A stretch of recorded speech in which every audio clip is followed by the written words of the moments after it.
Assalamualaikum warahmatullahi wabarakatuh. Teman-teman, hari ini kita ada di Desa Sukarendah, Rangkas Bitung. Kalau Anda lihat di belakang warnanya dan bentuk rumahnya, saya kira kita tahu semua ini adalah rumah hibah siap huni yang ke-454. Di samping saya ada Pak Kamara.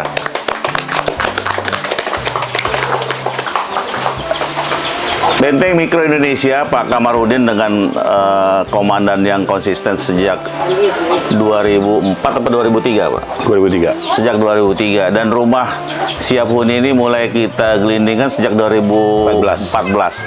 Artinya menjelang satu dasawarsa kita sudah tahun depan menjelang pemilu sudah mungkin mencapai 500. Dan ini sebuah pekerjaan luar biasa. Barangkali untuk rumah yang ke-454 nih jalannya lumayan, Pak, turun, dan memang nggak semua orang mau melakukan seperti ini.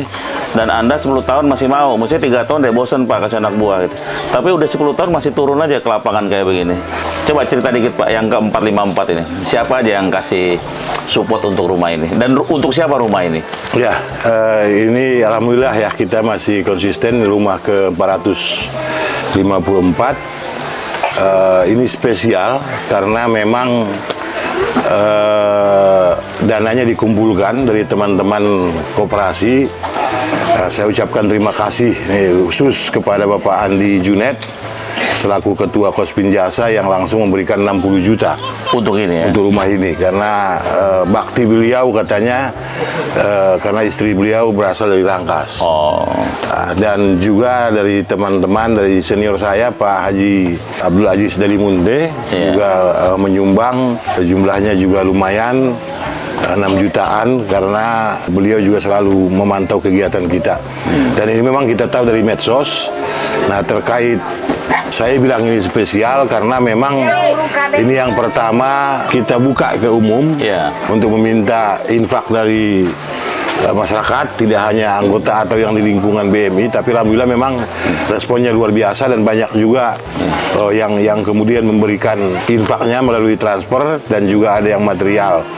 Nah, kemudian terkait kenapa masih bersemangat untuk terus hadir ke lapangan, karena kami meyakini ini salah satu bentuk promosi koperasi. Promosi koperasi yang perlu kita lakukan terus, dan biasanya setelah ada seperti ini reaksi masyarakat positif, terutama aparat pemerintah ya, mulai dari desa sampai ke tingkat kabupaten, itu persepsinya akan positif, akan melihat koperasi seperti apa itu. Jadi promosi koperasi dalam bahasa agama itu tablik, Pak, ya? Tablik. Harus terus dikumandangkan orang yang tahu. Saya tertarik dengan koperasi tadi Simpan Kospin Jasa ya? Saya kira koperasi lain juga tertarik nih mau memberikan hal yang sama. Pertanyaan saya, Pak, bagaimana kalau seandainya koperasi di Madura, Pak, dia mau ikut hibah rumah siap huni tapi di Madura dia minta, kita bisa berangkat ke sana, Pak, ya? Di Madura kebetulan kan sudah ada yang praktek. Nggak kebetulan, ya saya di Madura memang ada kopsa yang lain, tapi dia minta BMI lakukan di sana. Bisa kita lakukan atau di Banyuwangi atau mungkin di Lampung gitu? Koperasi itu kan untuk melayani anggota. Nah, dan atau sekitarnya. Kita belum punya cabang di sana. Belum punya cabang. Kalau BMI yang melakukan itu belum bisa. Sepanjang ada cabang berarti bisa? Bisa. Selain hibah rumah kan, Kopsa BMI kan terkenal dengan aspek-aspek atau aksi-aksi sosialnya gitu. Nah, di kampung ini, Sukarendah, Rangkas Bitung ini yang jauh dari kebisingan ya, ini sangat teduh, banyak ayam, banyak anak-anak, emak-emak.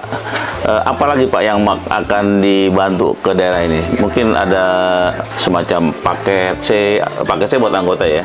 Atau mungkin pembangunan sandi mesra? Ya, apapun yang ada di program sosial kita bisa sampai ke sini, termasuk paket C, karena itu tidak hanya untuk anak anggota, tapi nanti ada perbedaannya, bisa juga sanitasi masjid, mushola pesantren, bisa juga sanitasi duafa, bisa juga santunan sembako, sunatan massal, dan seterusnya.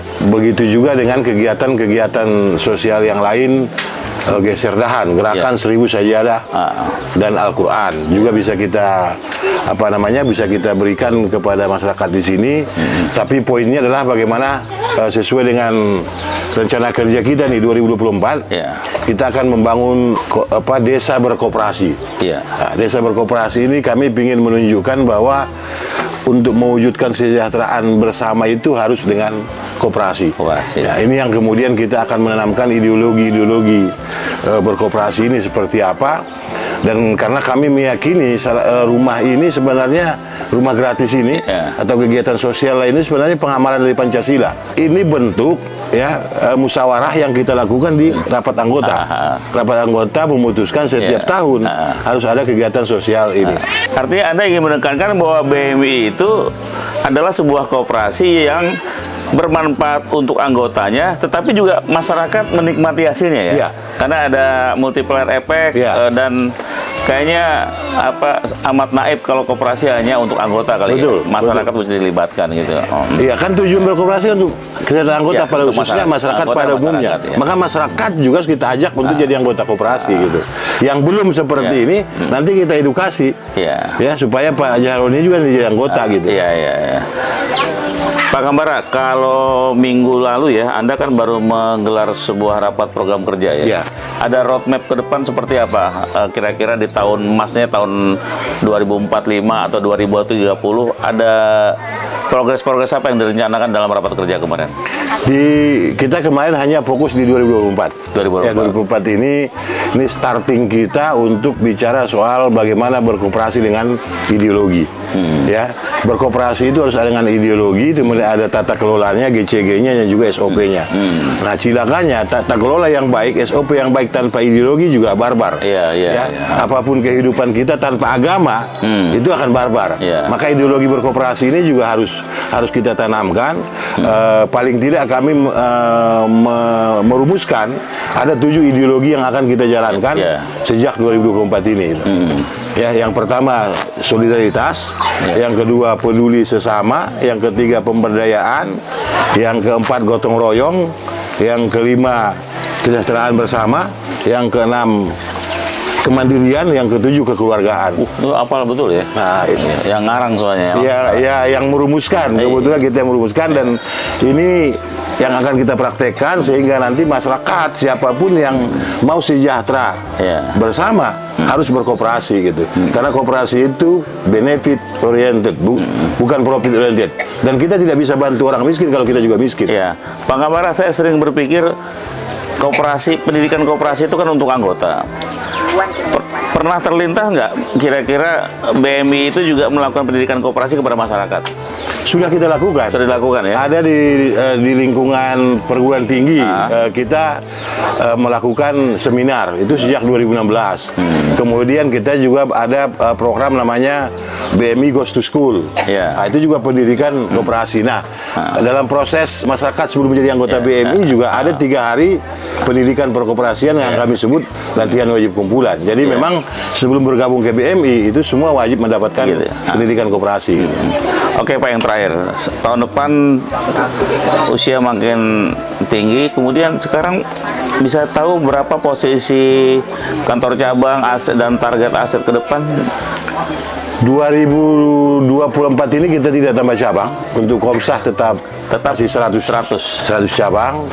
Kemudian kita penguatan, jadi kita betul memilah dan memilih anggota yang memang pingin berkooperasi. Jadi kita bukan kualitatif sekarang. Kualitatif. Jadi tidak lagi nanti orang mau jadi anggota saja, hanya mau pembiayaan saja, bukan. Tapi yang memang betul-betul ikut berperan, fungsi dan peran anggota sebagai pemilik, pengguna dan pengendali. Wah, itu kalau terjadi luar biasa itu.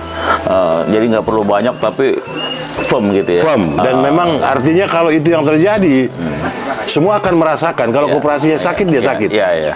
Ini yang harus kita tanamkan, berkooperasi itu seperti itu.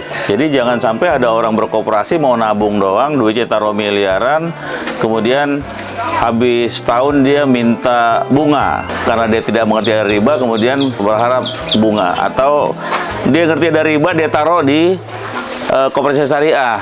Nah, akhir tahun dia dapat jasa. Nah, sebenarnya kan sama aja nggak mendidik dia berkoperasi ya Pak ya? Betul. Artinya dia tidak melibatkan aktivitas lainnya selain menyimpan.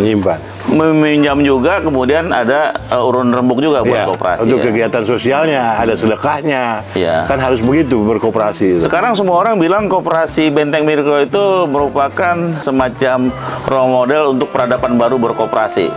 Intinya yang tadi itu ya. Ya, karena kita harus ada 5 kalau bicara peradaban baru koperasi Indonesia itu teknisnya, implementasinya seperti itu. Jadi yang pertama koperasi itu harus besar, ya tidak hanya asetnya, tetapi manfaatnya juga, ya kiprahnya juga harus besar. Nah kemudian juga harus melibatkan banyak orang, ya kemudian dia harus dikelola profesional. Ini yang Buya pasti sering menemukan. Masa emang ketua pengurus digaji? Nah kalau kita nggak digaji gimana? Ya. Zalim dong. Ya profesional gitu kan. Nah kemudian koperasi itu harus mandiri, berkarakter dan bermartabat. Dia harus mandiri permodalannya. Dia harus punya karakter. Koperasi harus punya karakter. Nah martabat itu apa? Anggota itu dimuliakan. Anggota itu pemilik. Ya kemudian harus peduli sesama dan harus ada kegiatan sosial sesuai dengan fungsi dan peran koperasi. Itu yang ingin kita wujudkan di koperasi BMI Group lah terutama itu. Terima kasih. Berbicara sama Anda ini semangat berkoperasi saya muncul terus ini. Dan teman-teman, kayak saya kira apa yang disampaikan Pak Kamarudin tentang peradaban baru koperasi bukan hanya BMI, semua kita yang merasa berkoperasi sudah harus melangkah ke arah ini. Jangan sampai lagi koperasi itu hanya menjadi dianggap binaan pemerintah. Pemerintah boleh membina, tapi nggak usah mengklaim lah, karena juga tidak ada yang bisa dilakukan gitu. Nah, tinggal masyarakat sekarang memperhatikan bagaimana sebuah koperasi hidup dan tumbuh, berkembang dan berkualitas seperti yang dilakukan oleh Benteng Mikro Indonesia. Terakhir Anda mau tutup apa untuk teman-teman? Ya, teman-teman gerakan koperasi Indonesia dan juga seluruh masyarakat Indonesia, kita harus kembali kepada pasal 33 Undang-Undang Dasar 1945. Meskipun sudah diamandemen 4 kali, kalau kita baca pasal 1 sampai pasal 5, aslinya kan sama hanya sampai pasal 3, gitu ya. Itu tidak ada definisi lain selain koperasi. Ya, termasuk BUMN kita. BUMN kita itu orientasinya harusnya bukan profit, tetapi benefit oriented. Ya, karena apa? Karena dia dimodali dari uang rakyat. Dan kepada pemerintah perlu berpikir, perlu membuka hatinya ya untuk mempraktekkan pasal 63 ayat 1A dan B Undang-Undang 25 tahun 92. Di sana disebutkan bahwa usaha yang sudah dijalankan oleh koperasi, pemerintah harus melarang badan usaha lain masuk ke dalamnya. Dalam hal ini simpan pinjam. Kepada Pak Menteri dan pemerintah, terutama di Kementerian Koperasi Republik Indonesia, tolong dibedakan koperasi simpan pinjam dengan perbankan. Koperasi simpan pinjam itu tumbuh dari bawah, dari keinginan masyarakat untuk memudahkan mereka mengakses pembiayaan. Tidak hanya itu, mereka mengumpulkan uang sendiri karena nomenklaturnya kan koperasi simpan pinjam. Bung Hatta juga sering menyampaikan simpan dulu, baru kemudian meminjam. Karena yang butuh meminjam itu adalah orang miskin, yang butuh menabung itu orang miskin. Orang kaya tidak perlu nabung, dia otomatis nabung. Ya, orang miskin itu butuh nabung. Karena orang miskin yang harus merubah hidupnya. Koperasi Syariah Benteng Indonesia dan koperasi-koperasi seluruh Indonesia, saya berharap berkontribusi di situ, memberikan kesempatan kepada rakyat mengakses pembiayaan dengan mudah, dan kita harus mengedukasi rakyat Indonesia. Hari ini lebih dari 10 lembaga keuangan di setiap desa, dan itu menjadi persoalan pinjol. Negara menurut saya harus turun, stop pinjol, karena pinjol itu tidak mendidik. Pinjol itu harus diselesaikan dengan koperasi, dengan simpan pinjam. Nah, ini yang menjadi persoalan. Sekali lagi, Kementerian Koperasi Republik Indonesia harus memikirkan, bisa membedakan mana koperasi simpan pinjam dan perbankan. Itu berbeda. Ya, koperasi itu sekali lagi itu dimulai dari keinginan sekelompok orang untuk mengakses pembiayaan. Karena ke perbankan tetap pakai agunan. Di koperasi tidak. Banyak koperasi yang melakukan ini. Ini persoalan bangsa kita, persoalan koperasi di seluruh Indonesia. Mudah-mudahan nanti dapat presiden yang tepat, menteri koperasi yang tepat, yang memang mengerti koperasi dan tidak ada kapitalisme. Kita harus melawan kapitalisme. Piramida ekonomi kita itu piramida 0,05%. menguasai seluruh perekonomian Indonesia. Maka dengan koperasi terjadi pemerataan, dia harus melebar. Ya, tidak mengerucut terus. 78 tahun kita merdeka masih piramida itu. Harus belah ketupat. Harus dia dengan pemerataan. Ya, artinya ada kemudahan masyarakat mengakses pembiayaan, mereka harus menabung, dilatih. Menabung itu kebutuhan orang miskin. Terlahir miskin itu biasa. Meninggal miskin itu celaka, karena kita dikasih umur yang sama, kesempatan yang sama, maka kita harus kerja keras untuk merubah hidup kita, dan kita yang bisa merubah hidup kita. Ya, Allah menyampaikan tidak berubah nasib suatu kaum kecuali kaum itu sendiri yang merubahnya. Itu saya rasa mantap terakhir sekali. Saya kira teman-teman, Kamarudin alias Kambara tidak hanya berani ngomong, tapi berani berbuat dan memberikan bukti dan bukan janji. Kita jumpa lagi. Assalamualaikum warahmatullahi wabarakatuh.